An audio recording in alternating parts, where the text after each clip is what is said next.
Assalamualaikum warahmatullahi wabarakatuh. Dulur, strategi perang Sun Tzu yang keempat adalah buat musuhmu lelah. Buat musuhmu lelah, sementara engkau istirahat mengumpulkan tenaga, mengumpulkan energi untuk melakukan serangan ketika waktu dan momentum dimungkinkan. Di era Tiongkok kuno, strategi buat musuhmu lelah ini acap kali digunakan oleh negara Qin untuk membuat negara-negara kompetitornya, negara-negara pesaingnya kelelahan karena berbagai sebab, karena berbagai hal. Bagaimana kita membuat musuh kita menjadi lelah? Pertama, buat musuhmu berlari tiada henti. Yang kedua, buat musuhmu stres, karena stres bisa membuat orang cepat lelah. Yang ketiga, buat musuhmu berkelahi sendiri. Pertama, bagaimana kita membuat musuh kita berlari terus tiada henti? Yakni dengan cara membuat kekacauan di negeri mereka.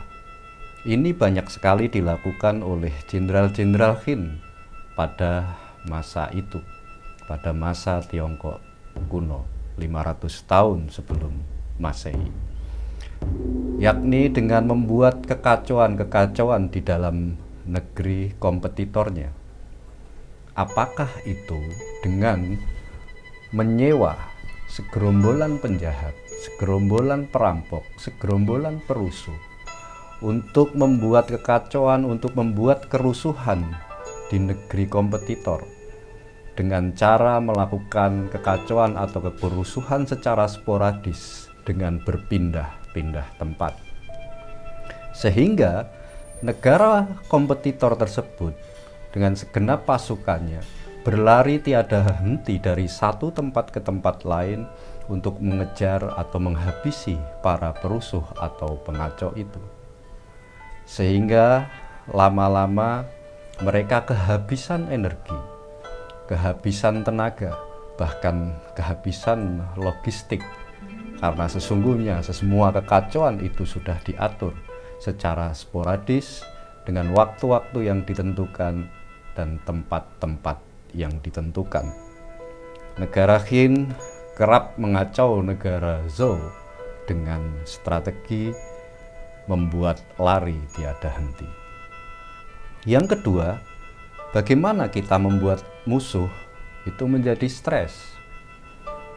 Negara Chu seringkali menggunakan strategi ini dengan menciptakan kekacauan internal di dalam keluarga negara kompetitor. Negara Chu kerap mengirim putri-putri tercantik mereka ke negara Qin agar dikawini, dinikahi oleh para pangeran, putra mahkota, atau bahkan kaisar Qin. Dan kemudian putri-putri negara Chu ini membuat kekacauan di dalam internal keluarga kekaisaran Qin, sehingga keluarga besar negara Qin tidak pernah damai, penuh dengan perseteruan, penuh dengan persaingan, penuh dengan intrik-intrik yang membuat kaisar dan para pejabat merasa kelelahan dalam mengurusi semua persoalan internal itu, yang sesungguhnya dalam banyak hal kerap sekali menghambat kebijakan-kebijakan negara yang bersifat strategis. Yang ketiga, bagaimana kita membuat musuh berkelahi sendiri? Yakni dengan menciptakan atau melahirkan atau bahkan mendukung pengkhianat yang ada di dalam negara kompetitor. Setiap kekuasaan pasti ada oposisi. Setiap kerajaan pasti ada musuh di dalam selimut. Apalagi dalam era kekaisaran Tiongkok kuno. Proses perebutan kekuasaan di masing-masing negara terjadi tiada henti. Persaingan antar pangeran untuk merebut tahta atau bahkan sekedar merebut status putra mahkota itu melahirkan konflik, intrik, serta pertarungan internal yang tiada henti. Situasi ini kerap sekali dimanfaatkan oleh negara-negara di sekitarnya untuk mempengaruhi, mendukung, menyapot pangeran tertentu agar melawan pangeran yang lain, sehingga di dalam tubuh kerajaan kompetitor itu antara satu kekuatan dengan kekuatan lain, karena jamaknya setiap pangeran ini akan didukung oleh para pejabat, sehingga mereka memiliki barisan pejabat, barisan pengurus kekaisaran sendiri-sendiri.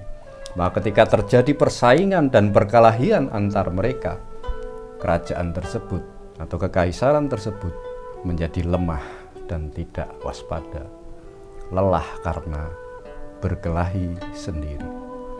Dalam situasi seperti itu, ketika negara kompetitor benar-benar telah kehabisan energinya, telah benar-benar kelelahan, sementara kita sudah cukup mengumpulkan energi, sudah cukup mengumpulkan tenaga, maka pada saat itu serangan dapat dilakukan.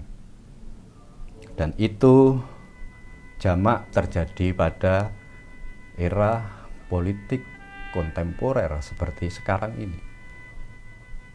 Dalam konstelasi politik internasional misalnya, bagaimana dulu Amerika membiarkan Uni Soviet kelelahan dengan berbagai konflik internal, karena Uni Soviet terdiri dari berbagai negara yang tergabung menjadi satu konfederasi. Dan itu melahirkan banyak persoalan, bukan sekedar persaingan antara negara, tapi lebih dari itu, bagaimana mereka juga kecipuhan, kelelahan, harus meladeni berbagai permintaan perlindungan atau berbagai permintaan pertolongan dari negara-negara lain yang seideologi dengan mereka. Sehingga bahkan tanpa sebuah serangan pun, pada akhirnya Uni Soviet bubar karena kelelahan. Demikian juga dalam konteks sekarang, bagaimana Cina membiarkan Amerika dan Eropa kelelahan karena problem-problem kapitalisme dan liberalisme yang mulai menggerogoti mereka, krisis finansial dan krisis ekonomi yang tidak pernah ada ujung pangkalnya, sehingga satu persatu negara Eropa mengalami krisis ekonomi. Pada saat seperti itu, ketika bertahun-tahun negara Cina membiarkan negara Amerika dan Eropa menguasai konstelasi ekonomi dan politik internasional, sambil membiarkan mereka kelelahan karena berlali atau karena berkelahi sendiri, Cina secara internal terus mengumpulkan kekuatan, mengumpulkan tenaga untuk suatu hari nanti siap masuk ke kancah pertarungan yang sesungguhnya. Dan momentum itu didapat oleh negara Cina dalam 10 tahun terakhir. Di saat negara Amerika dan negara Eropa umumnya mulai kelelahan dengan sistem ekonomi global, sistem moneter global, Cina hadir sebagai kekuatan ekonomi baru yang tidak terbendung.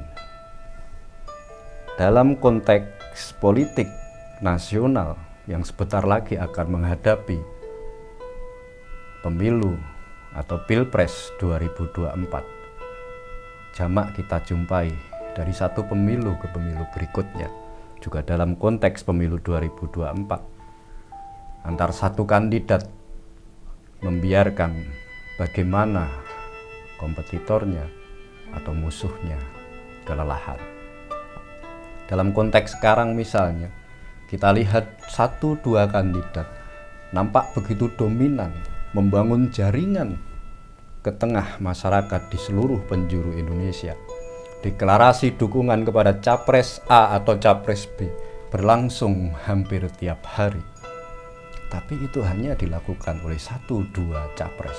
Dan seolah-olah pemenang Pilpres 2024 adalah 2 capres tersebut. Tapi apakah benar itu yang akan terjadi?